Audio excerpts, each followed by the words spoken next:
Jadi semua kanker itu memang berbahaya gitu. Kenapa kok dia berbahaya? Karena sel kanker itu sel yang immortal.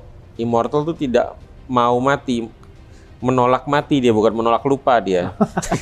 Jadi kalau harapan hidup pasien limfoma non-Hodgkin dalam 5 tahun, Dok, Iya. menurut data adalah 75%. Sedangkan pasien limfoma Hodgkin adalah 89%.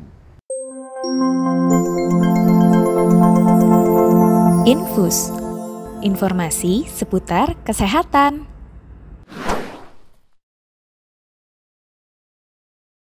Assalamualaikum warahmatullahi wabarakatuh. Salam sejahtera untuk kita semua. Om Swastiastu, Salam, Namo Buddhaya, Salam Kebajikan. Apa kabar Sobat RSPP?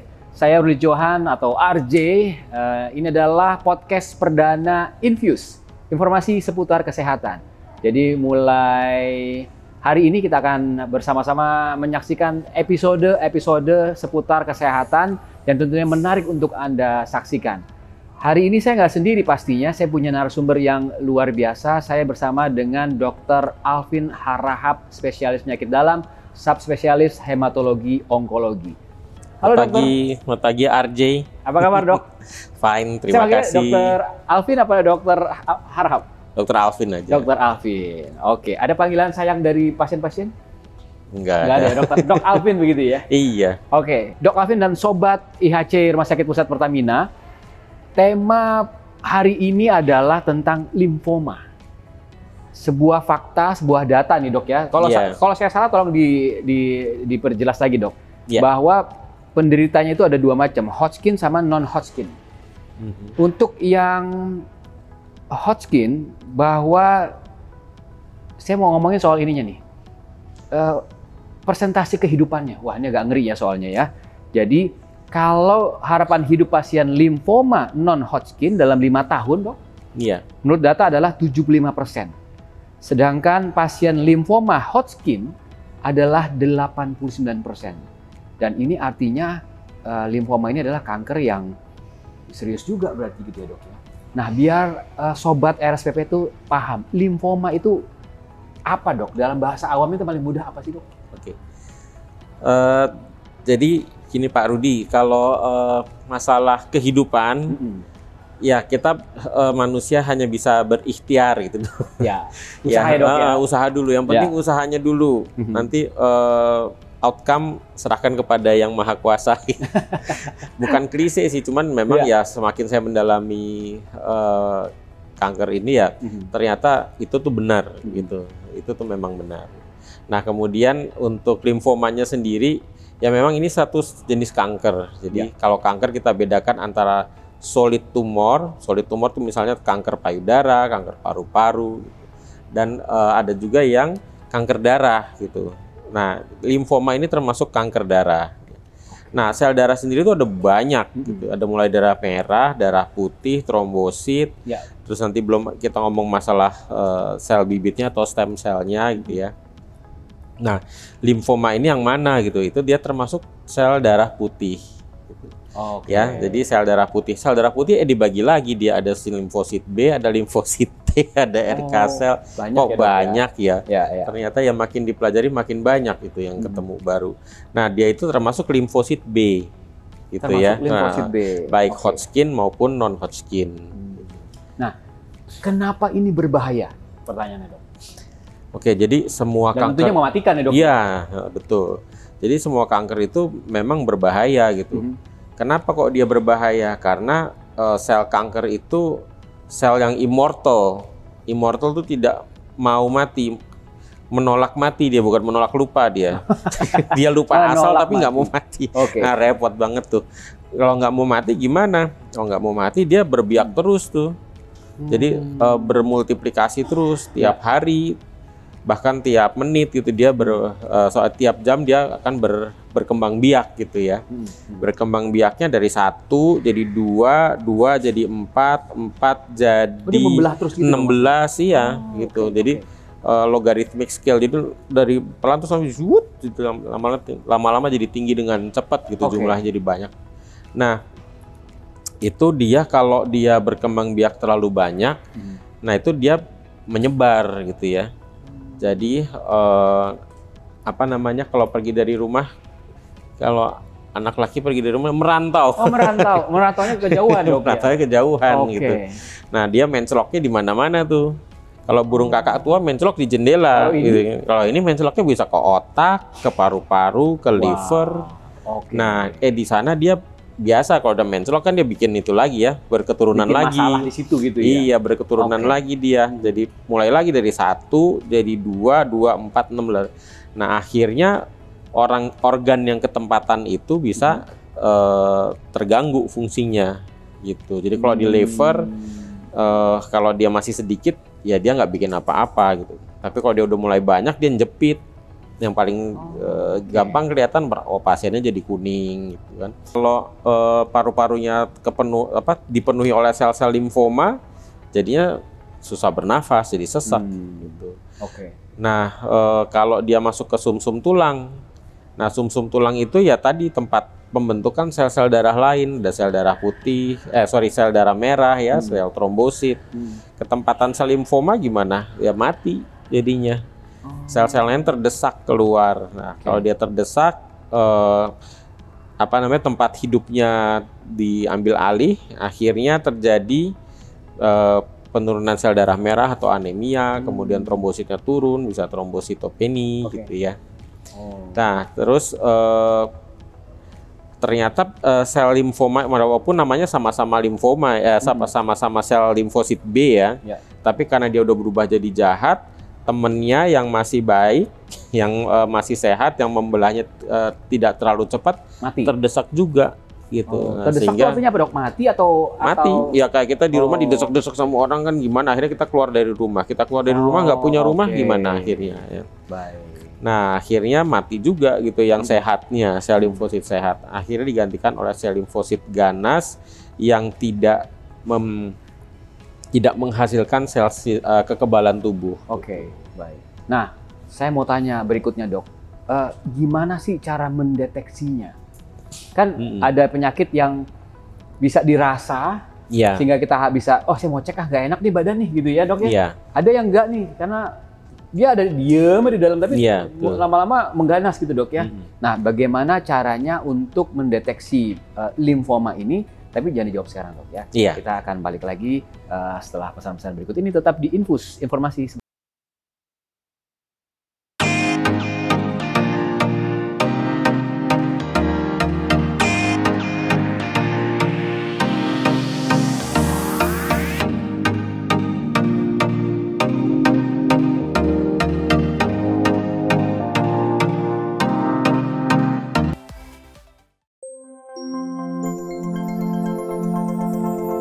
Infus, informasi seputar kesehatan.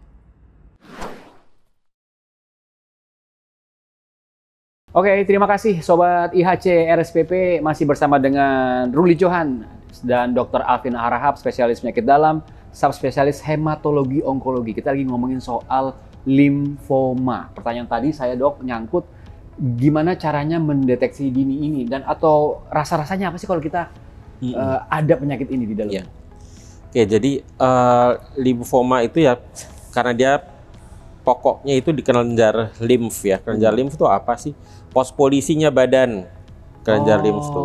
Oke. Kalau kita ada di myastik, pos polisinya kalau di badan kita ada di tempat-tempat kelenjar limf ya, bisa di leher, di ketiak, di selangkangan ya. Nah, kalau dia ketempatan limfoma, dia itu membesar gitu ya, membesar. Oh, di titik tadi. Di tempat-tempat tadi itu kadang-kadang mulai kerabat, tadinya kecil, ekototnya jadi besar gitu ya. Nah, selain itu juga mulai ada gejala-gejala khusus gitu ya, seperti, nah gejalanya sebenarnya nggak terlalu aneh gitu ya, karena dia keringetan ya, keringat malam, walaupun namanya keringat malam, keringatnya bisa 24 jam tuh. Walaupun malam ya. Dan kayak apa sih keringatnya? Kalau saya olahraga gimana? Enggak kayak orang olahraga. Kayak orang sakit gitu. Kalau orang sakit kan kadang-kadang suka keringet gitu, nggak jelas gitu. Tiba-tiba ya. gitu, Nah, keringet dingin, nah orang-orang bilangnya ya. keringet dingin, nah kayak gitu. Bukan keringetan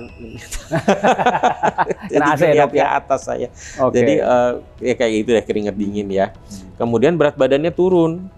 Turunnya itu bisa banyak, itu bisa 7 kilo, 10 kilo dalam waktu yang singkat gitu. Orang bilang dalam waktu 1 bulan dah kira-kira. Gitu ya. Berat badan turun, keringat malam, pembesaran di daerah-daerah kelenjar getah bening, dan itu nanti kita bisa mulai nanti ada kelainan-kelainan di laboratoriumnya gitu ya. Seperti tadi perubahan kurang darah ya, atau trombositnya turun, seperti itu kira-kira. Jadi alarmnya begitu dok ya, tadi berat badan menurun, suka keringetan, terus kalau diraba-raba gitu dok ya, di ketiak suka ada jendolan. Iya betul. Lalu di selangkangan sama di leher-leher itu sebelah mana dok? Di sini, dari leher, mulai dari bawah dagu, ya. Kemudian nanti turun ke bawah sini, nanti di supraklavikula, jadi di atas tulang selangka kita ada. Ini kalau diraba ada jendol gitu dok? Iya. Jendolnya keras gitu dok? Keras. Coba yang sobat IHC RSPP kalau di rumah tuh nonton pegang-pegang gini tuh, nah aman ya? Tapi gini, actually kalau kelenjar getah bening itu ya bisa, namanya juga pos polisi gitu ya. Bisa ketempatan. Jadi kalau dia lagi nangkep copet gitu, dibawa ke situ. Maksudnya gini, kalau misalnya ada bakteri, ada infeksi, kadang-kadang dia juga membesar gitu. Kayak misalnya kita lagi radang tenggorokan, membesar juga di situ. Bener dok, bener. Saya kok nggak salah, kok pada udah lama banget dok ya, kalau saya pegang, ini kenapa ya, kok tiba-tiba nggak enak gitu dok. Tapi hilang aja udah gitu ya? Iya, hilang sendiri. Kontrolnya salah satu fungsinya di situ ya dok ya? Nah jadi yang paling mudah. Umumnya sih kalau dia kena infeksi ya dia hilang sendiri. Tapi kalau ketempatan kanker ya nggak hilang-hilang gitu, besar aja terus. Dok, kalau ini kanker artinya berarti ada stadiumnya, 1, 2, 3, 4 begitu? Iya, ada. Bisa disembuhkan dok? Mudah-mudahan bisa, tergantung dari stadiumnya ya. Jadi ada banyak faktor risiko sih sebenarnya yang menentukan kesembuhan pasien-pasien limfoma ini. Dan diantaranya ada stadiumnya sendiri ya. Stadium tuh apa? Stadium tuh penyebaran gitu. Jadi penyebaran si limfomanya sendiri gitu. Kalau dia stadium awal gitu ya, dia masih ketempatan di salah satu sisi dari diafragma kita, bisa di atas atau di bawah. Tapi kalau dia udah nyebrang, nah itu udah masuk stadium lanjut tuh. Begitu. Baik. Tadi kita sudah bahas tentang gimana gejalanya, apakah bisa disembuhkan atau enggak. Terus apakah ini ada hubungannya dengan genetik? Satu. Lalu apakah hubungannya ini menular ataukah ada hal lain? Gimana dok? Kalau kanker tuh agak susah ya kita mempinpoint itu apa ya, mencari ini biang keroknya yang mana sih gitu. Kenapa kok gitu? Karena ini namanya faktor multifaktorial, banyak sekali faktornya ya. Mulai dari genetiknya ya, jadi ada orang-orang dengan kelainan gen tertentu di badannya yang menyebabkan kanker itu lebih mudah terjadi gitu. Kemudian bisa karena infeksi juga gitu. Ada virus-virus tertentu seperti Epstein-Barr yang bisa mencetuskan perubahan limfosit dari normal menjadi ganas. Kemudian bisa apalagi tadi makanan gitu ya. Jadi lifestyle bener-bener nggak cuma makanan aja ya, jadi lifestyle itu yang memperlemah sistem pengawasan kanker di dalam badan kita. Gitu. Wow. Semakin seru nih ya bahasan tentang limfoma ini bersama dengan Dr. Alvin. Kita akan gali lebih dalam lagi pertanyaan-pertanyaannya. Misalnya umur berapa biasanya yang resikonya paling tinggi untuk bisa terkena limfoma? Ayo, Anda nanti bisa cek ya, pas nggak ya di umur saya ini. Kita akan segera kembali.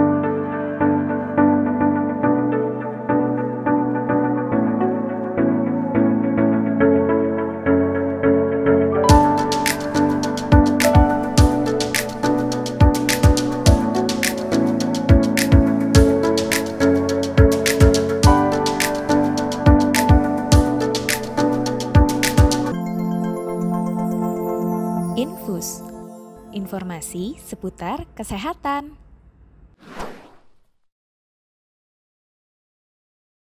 Terima kasih Anda masih bersama dengan Infus, informasi seputar kesehatan, podcast by IHC Rumah Sakit Pusat Pertamina. Saya Ruli Johan bersama dengan Dr. Alvin Harahap.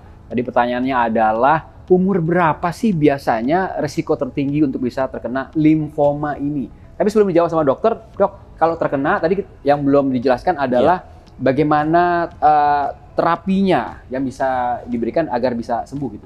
Ya, jadi karena ini kanker darah, jadi modalitas utama untuk terapinya itu adalah terapi sistemik. Ya. Oke. Terapi sistemik itu kita kalau dulu namanya bekennya kemoterapi, tapi sekarang karena obat-obatannya sendiri udah berkembang berkembang banyak sekali, jadi kita nggak pantas lagi dibilang kemoterapi, jadi lebih cocok terapi sistemik gitu ya. Terapi jadi, sistemik. Baik. Nah, jadi kita kasih obat-obatan tertentu, mulai dari obat yang merusak DNA, kemudian bisa juga nanti dapat obat terapi target ya untuk dengan harapan bisa menghancurkan sel-sel limfoma yang sudah menyebar tadi. Oh, dok, itu di RSPP ada dok? Di RSPP ada, terapinya ya? ada. Oke. Jadi alhamdulillah kita di Indonesia ini juga sudah mulai masuk ya obat-obatan yang bagus-bagus tadi, yang mutakhir tadi. Baik. Sehingga kita di RSPP mengikuti juga gitu ya untuk terapinya. Oh, jadi terapi yang tadi dokter sebut sudah ada di IHC RSPP. Kita bisa akses gitu ya. Bisa akses ya. Baik. Mungkin ya itu nanti urusan belakangan kali ya, farmasi. Oh, tapi saya agak bisa dok ya? Bisa. Dok, tanya dong bisa. Di tahun kemarin dok, ada ya pasien limfoma di IHC RSPP dok? Ada. Jadi ya? di IHC memang angkanya mungkin limfoma tuh nomor 2 deh sesudah kanker-kanker yang diderita oleh wanita ya, seperti breast atau cervix ya dok? Cervix. Oh, berarti ini banyak juga yang banyak terkena dok ya? Banyak. Oh, oke. Nah, itu berarti ya sobat IHC RSPP harus lebih hati-hati, harus lebih waspada, hidup sehat. Tadi salah satunya yang paling mudah gitu ya. Kalau ada merasa nggak enak atau gejala yang seperti yang tadi dokter Alvin bilang, segera cek ke IHC RSPP. Nah, sekarang pertanyaannya lagi-lagi tentang angka. Tadi kan kalau di awal tadi saya bilang bahwa kemungkinan persentase hidupnya itu 89%. Iya. Lalu 75%. Berarti ada yang 25% gagal yang nggak bisa survive gitu ya dok ya? Itu tadi survive itu urusan ikhtiarnya tadi kalau kata dokter Alvin. Nah, tapi pertanyaan saya dok, di umur berapa dok? Kalau saya intip, saya punya data dok ya, limfoma Hodgkin itu sering dijumpai pada usia 15 sampai 39 tahun. Lalu nggak ada tuh dok, habis itu dok. Nah, habis itu resiko lagi di usia 75 tahun ke atas. Benar dok gitu dok ya? Ya, jadi kalau limfoma tadi kan ada 2 ya yang besar garis besar ya, Hodgkin dan non Hodgkin. Ya. Kalau yang limfoma non Hodgkin limfoma ya itu dia makin umumnya usia tua gitu ya, di atas 50. Tapi ada juga yang muda tapi lebih kecil insidensnya ya. Jadi makin tua dia makin banyak. Nah, tapi kalau yang non Hodgkin itu dia bilangnya bimodal gitu, ada 2. Yang pertama yang usia muda yang 15 sampai 30-an, terus habis itu dia hilang. Nanti usia-usia 70-an mulai keluar lagi gitu. Jadi ya seperti itu, memang kalau non Hodgkin ada bimodal. Kenapa dia bisa bimodal ya kita masih belum tahu gitu ya. Oke. Baik kalau gitu. Ya sobat RSPP, kalau mengenai masalah kanker ini ya itu kita jangan takut karena itu it's part of our life ya. Jadi mau nggak mau kita akan berhadapan dengan risikonya. Ya.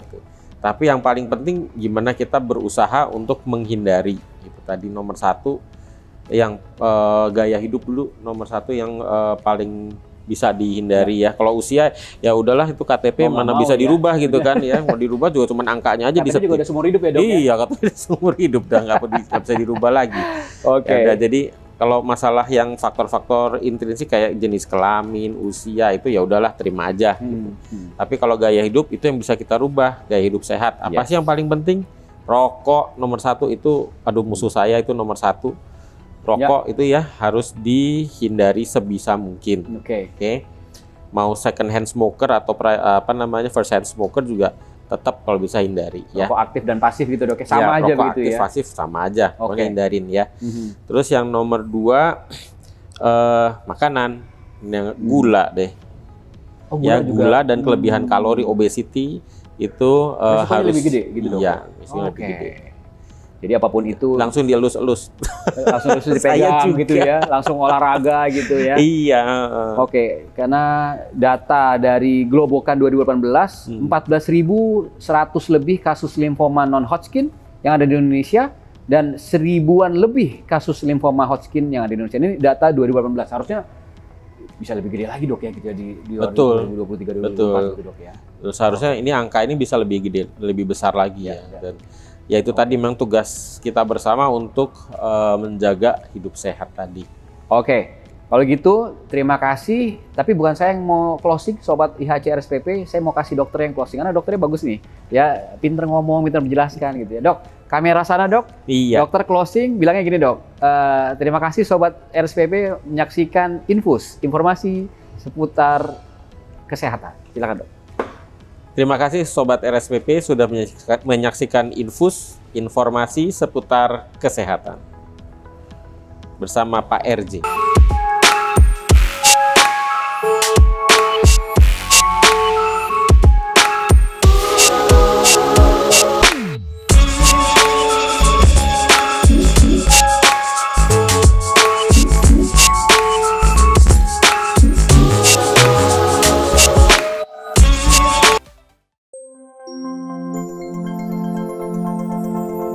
Infus, informasi seputar kesehatan.